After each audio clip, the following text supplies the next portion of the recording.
তাকদীর নিয়ে প্রিয় ভাইয়েরা বিচলিত হবেন না।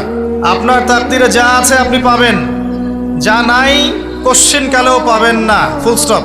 আপনার তাকদীরে যা আছে আপনি পাবেন, না পেয়ে আপনি দুনিয়া থেকে যাবেন না, ফুল স্টপ। আর আপনার তাকদীরে যা নাই সারা দুনিয়ার মানুষ মিলে আপনাকে দিতে পারবে না। এই চিন্তাটা আগে মাথার মধ্যে সেট করেন। এই দুনিয়ার জীবনে আপনার দুনিয়ার বাড়ি গাড়ি, টাকা পয়সা, রিজিক, ব্যবসা বাণিজ্য, স্ত্রী সন্তান, এগুলোকে নিয়ে এত বিচলিত হওয়ার কিছু নাই। আপনার আমার তাকদীরে যা লেখা হয়েছে এর একটা দানা আপনি বেশি খেয়ে পৃথিবী থেকে যাবেন না। আর আপনার আমার রিজিকে যা আছে তার এক চুল রেখে আপনি দুনিয়া থেকে যাবেন না। এটাই চূড়ান্ত সত্য কথা। আপনি ঘুষ খান আর সুদ খান আর দুর্নীতি করেন আর মানুষের সম্পদ আত্মসাৎই করেন না কেন, যতটুকু লেখা আছে আপনার তাকদীরে এর বেশি আপনি কিচ্ছু পাবেন না। আর আপনি হালালে থাকার জন্য যতই কষ্ট করেন, হালালে আছেন, সবজি বিক্রি করে খাচ্ছেন, আপনি ছোটখাটো ব্যবসা করছেন, মানুষ আপনাকে দাম দেয় না, আন্ডার এস্টিমেট করে, গরিব বলে, ফকির মিসকিন বলে, কিন্তু আপনার তাকদীরে যা আছে আপনি সেটাই পাবেন, এর বেশি আপনি কিচ্ছু পাবেন। হুয়াল আউয়ালু ওয়াল আখির, আল্লাহ পাক প্রথম এবং আল্লাহই শেষ। কুল্লু মান আলাইহা ফান ওয়া ইয়াবকা ওয়াজহু রাব্বিকা যুল জালালি ওয়াল ইকরাম। প্রত্যেকটা বিষয় ফানা হয়ে যাবে, কিচ্ছু থাকবে না। এখন আপনি পৃথিবীতে যা দেখছেন এগুলোর কিছুই থাকবে না। প্রত্যেক মানুষ, প্রত্যেকটা জিন, প্রত্যেক উদ্ভিদ, প্রত্যেক এই প্রাণী, আকাশ, মহাবিশ্ব, গ্রহ নক্ষত্র, চন্দ্র সূর্য, সমুদ্র, পাহাড় পর্বত, বিশ্বনেতা, রাষ্ট্রনেতা, সমাজ নেতা, পরিবারের কর্তা, অর্থনৈতিক নেতা, সবাই মারা যাবে, সবাই শেষ হয়ে যাবে, কিচ্ছু থাকবে না। এই বিষয়টা আগে ভালো করে হজম করতে হবে যে আমরা এখানে থাকতে আসিনি, আমরা এই দুনিয়ায় থাকতে আসিনি, আমরা এখানে এসেছি চলে যেতে। যার মনের মধ্যে এই কনসেপ্ট থাকে সে কখনো আল্লাহ পাকের বিদ্রোহী হতে পারে না, সে কখনো আল্লাহ দ্রোহিতা করতে পারে না, কুফরি করতে পারে না, শিরক করতে পারে না, আল্লাহর অবাধ্য হতে পারে না। যার মনের মধ্যে এই চিন্তা বদ্ধমূল যে আমি এখানে থাকতে আসিনি, আমি এখানে মুসাফিরের মতো এসেছি, গাছের ছায়া বিশ্রাম নিচ্ছি, বিশ্রাম নিয়ে শেষ হবে চলে যাব। যারাই আল্লাহ দ্রোহিতায় লিপ্ত হচ্ছে, শিরিক করছে, বেদাত করছে, হারাম খাচ্ছে, ঘুষ খাচ্ছে, সুদ খাচ্ছে, জেনা করছে, আল্লাহ দ্রোহিতা করছে, আল্লাহর বিধানকে অস্বীকার করছে, তারা ইনডাইরেক্টলি ধরে নিয়েছে যে তারা মনে হয় পৃথিবীতে চিরকাল থাকবে। কারণ যদি কিয়ামতের মাঠের কথা তাদের স্মরণ থাকতো তারা কখনোই কাজগুলো করতে পারতো না, পারতো? এবার আসেন, আল্লাহ পাক কলম সৃষ্টি করে তাকদীর লিখেছেন, অতএব তাকদীর নিয়ে প্রিয় ভাইয়েরা বিচলিত হবেন না। আপনার তাকদীরে যা আছে আপনি পাবেন, যা নাই কোশ্চিনকালেও পাবেন না, ফুল স্টপ। আপনার তাকদীরে যা আছে আপনি পাবেন, না পেয়ে আপনি দুনিয়া থেকে যাবেন না, ফুল স্টপ। আর আপনার তাকদীরে যা নাই সারা দুনিয়ার মানুষ মিলে আপনাকে দিতে পারবে না। এই চিন্তাটা আগে মাথার মধ্যে সেট করেন।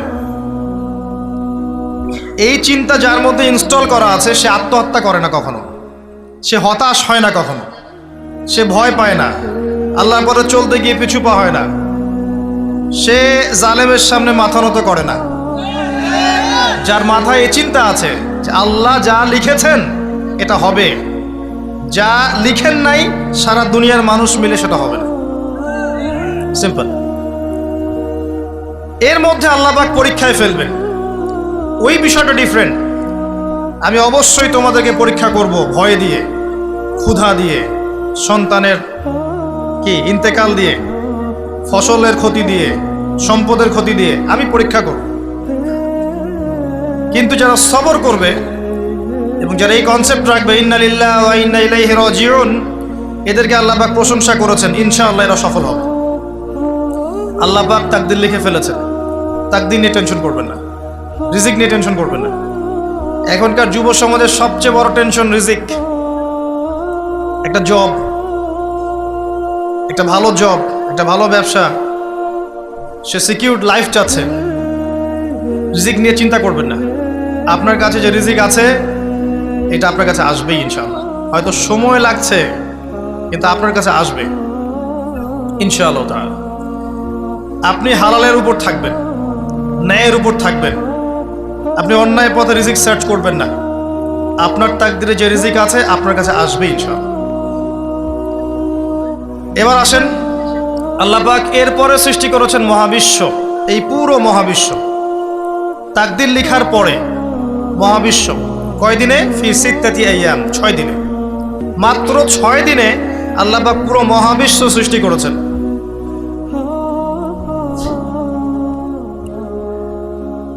হুয়াল্লাযী খালাকাস সামাওয়াতি ওয়াল আরদা ফি সিত্তাতি আইয়াম সুম্মা ইসতাওয়া আলাল আরশ।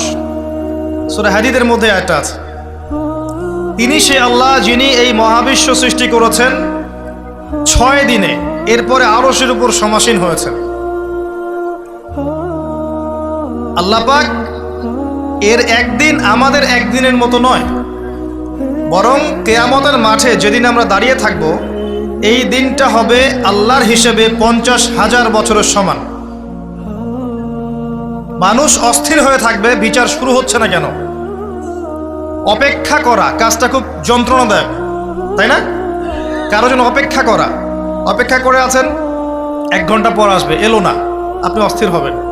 2 ঘন্টা পর এলো না, 10 ঘন্টা পর এলো না, আপনি অস্থির হবেন, পায়চারি করবেন, বই পড়বেন, নাস্তা খাবেন, হাঁটাহাঁটি করবেন, আপনি ব্যাকুল হয়ে যাবেন।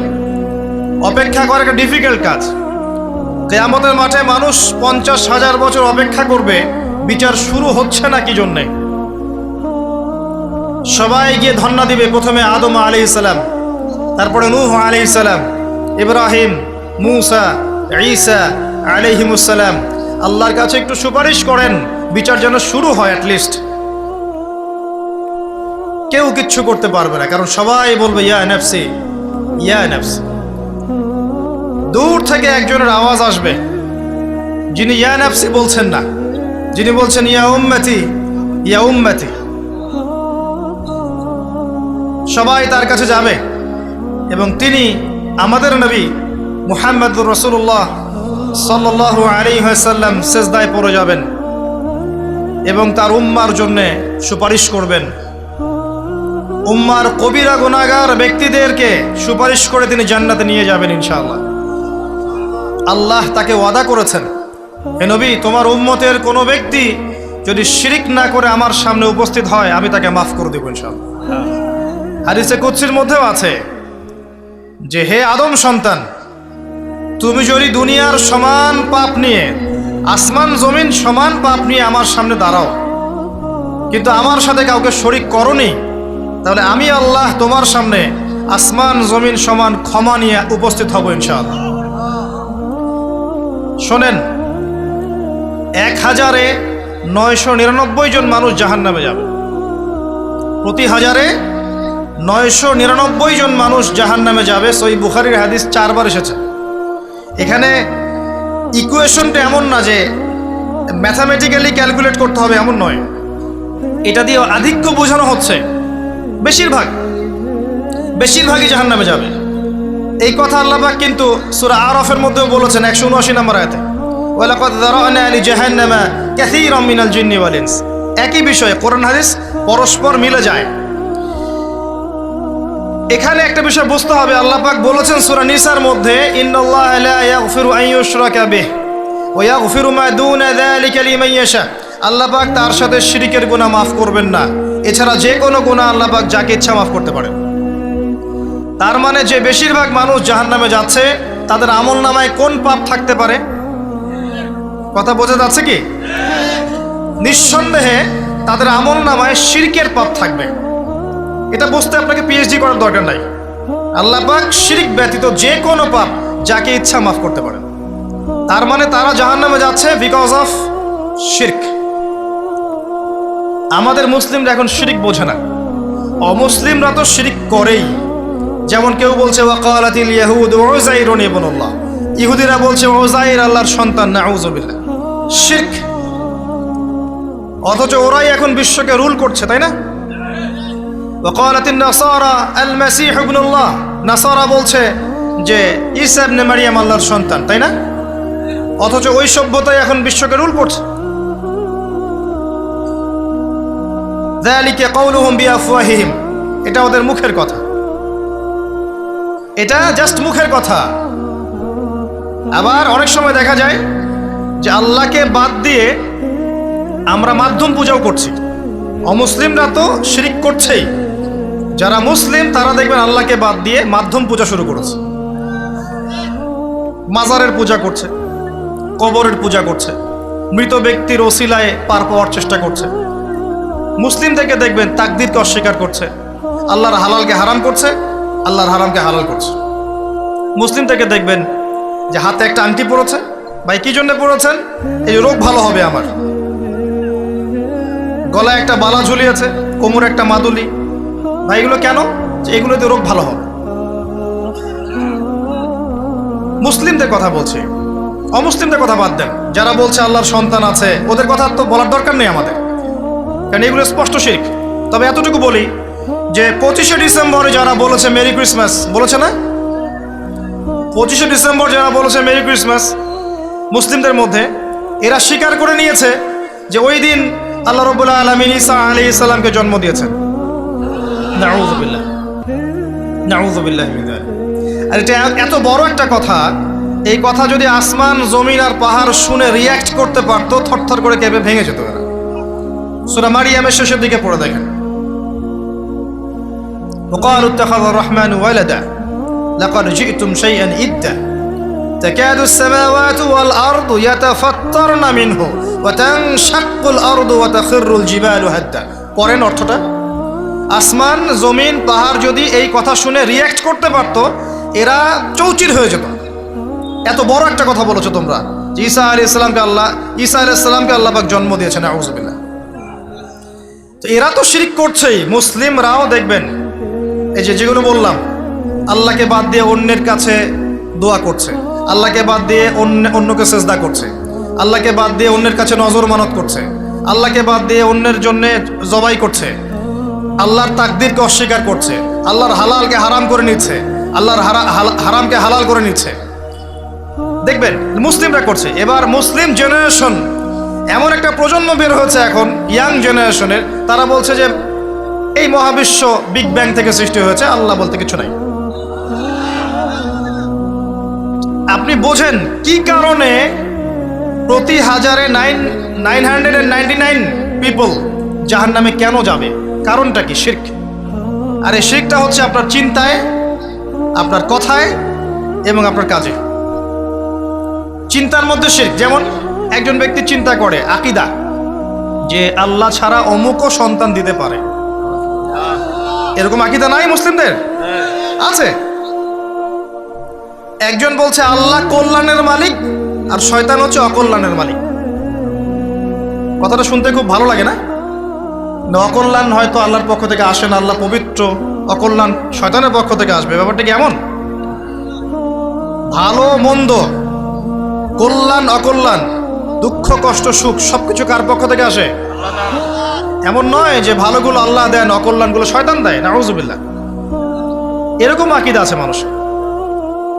কিছু মানুষ বলছে তাকদীর বলতে কিচ্ছু নাই, মানুষ নিজেই তার কর্মের নিয়ন্ত্রণ, শিরক। কিছু মানুষ বলছে যে ভাগ্যই সব, মানুষের কাজের কোনো স্বাধীনতা নাই।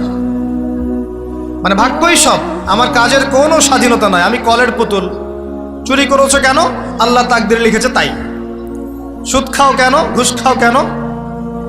রিলিফের মাল মেরে খাও কেন? আল্লাহ তাকদীরে লিখেছে তাই। এরকমও কিছু মানুষ আছে। প্রত্যেক পদে পদে আপনি শিরক পাবেন।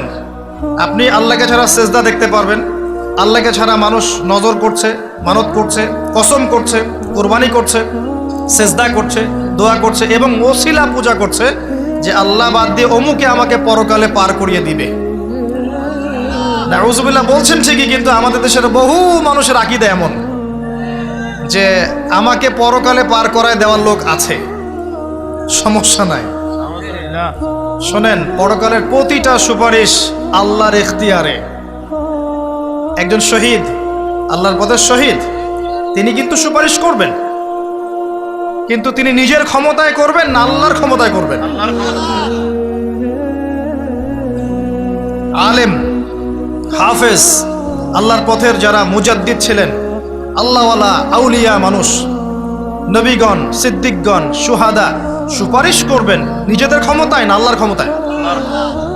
আকীদা স্পষ্ট না থাকলে তখন আমল করতে গিয়ে শিরক হয়ে যাবে। আর শিরক হলেই কি হবে? ওই যে বললাম, প্রতি হাজারে 999 জন মানুষ জাহান্নামে যাবে।